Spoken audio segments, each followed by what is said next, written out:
Well, hello. This topic is formulas and dimensional analysis. One of the things that is just really useful, whether you're doing science or math or actually adulting in real life, is basically lining up all your units and making them work to multiply and cancel out to get to what you want. And so when you're going to apply a formula or have to figure out something that's complicated, first of all, the first step is always write out or highlight what you know and what you're solving for, and make sure you have the units there. And so my tools for that, I would say, are a highlighter, a graphic organizer, just kind of basic organization.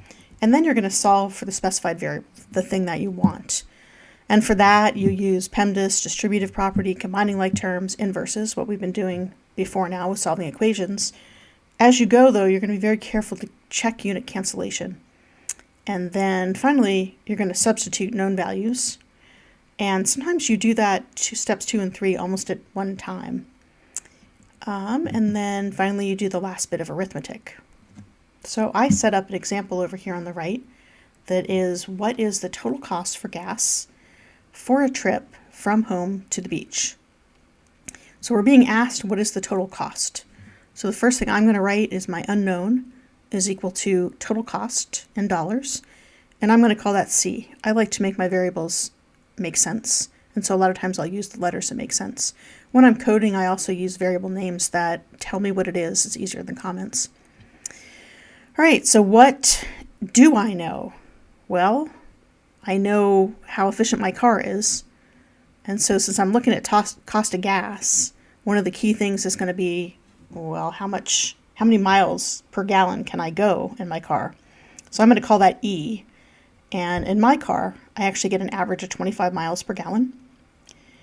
Well, I also should know or can find out easily what is the total distance I need to travel. So we're going to say, well, the distance in miles is 300 miles. Last thing I need to know is what is the cost of gas. So it's $2 per gallon is what I'm going to use to make it easy. So then I'm going to set it up. Well, the cost, total cost, is going to be equal to how much the gas costs. I'll start there. And those units are in dollars per gallon. And I'm going to multiply that by 1 over E. And if I don't immediately know which way to go with that, well, I know I really need to cancel gallons because I want to end up with dollars. And E is in miles per gallon. So if I flip that, make it 1 over E, then I have miles on the bottom and gallons on the top. So far I'm feeling pretty happy because I'm canceling gallons. So then the last thing I need to multiply here is the distance in miles. And that's going to cancel these miles, and I'm left with dollars, which is what I want. So now I'll substitute the actual values. $2 per gallon times 1 over 25 gallon per mile times 300 miles. And when I do that multiplication, then I find that the cost is $24 for a trip to the beach.